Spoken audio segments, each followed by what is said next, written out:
और हम एकजुट करने की बातें तो करते हैं हिंदू समाज को, मगर फिर कोई एक राजा का गलत निर्णय आ जाता है और यूजीसी जैसा वो काला कानून ला लेता है कि वो ब्राह्मण क्षत्रिय वैश्य सेवक को बांटने का काम करता है।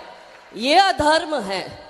मैं नहीं जानती धर्म क्या है अधर्म क्या है। मैंने तो जो गीता जी में श्री कृष्ण भगवान ने सिखाया वो धर्म और अधर्म को मैं मानती हूं बहुत सिंपल लैंग्वेज में।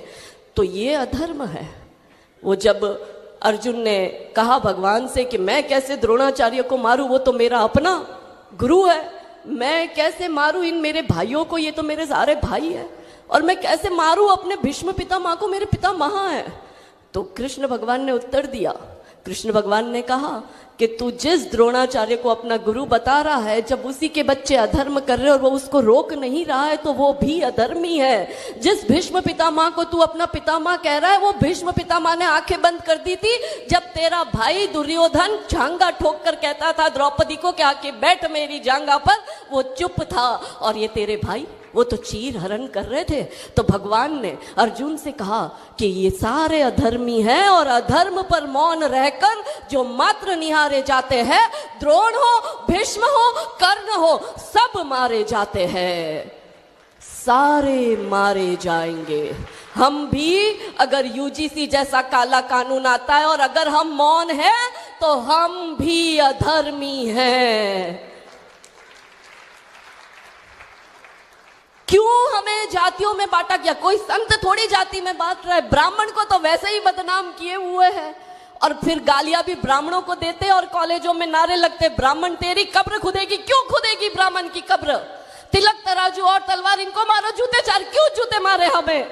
और ये नारे लगाते हैं कि ब्राह्मण भारत छोड़ो, तुम्हारा लहू बहेगा। क्यों बहेगा लहू? ये हमें बांटा कौन जा रहा है? आज जब हम इस सभागार में एकत्रित हुए तो यहां से ये प्रण लेकर जाए कि मिलकर पत्र लिखे प्रधानमंत्री को कि आप अगर देश का सच में भला चाहते हो तो ये कॉलेज यूनिवर्सिटी में होने वाले छात्र संघ के चुनावों पर रोक लगाओ, क्योंकि पॉलिटिक्स ने तो वैसे ही बर्बाद कर दिया देश को, मगर जो हमारा देश का भविष्य है, जो भावी पीढ़ी है, जो छात्र है, वो 18 वर्ष का होते ही 19वें वर्ष में जैसे ही कॉलेज में पैर रखता है, आप उसको चुनाव की आग में झोंकते हो।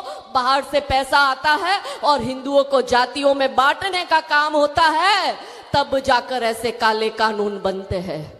चुनाव से पहले कहते हैं एक है तो सेफ है, बटोंगे तो कटोंगे, और चुनाव के बाद यही नेता कहते हैं हिंदुओं को बांटो और इन्हीं को काटो। ये नहीं चाहते कि हिंदू समाज एक होकर रहे, संगठित होकर रहे, क्योंकि इन्हें पता है कि अधर्मियों से लड़ने के लिए तो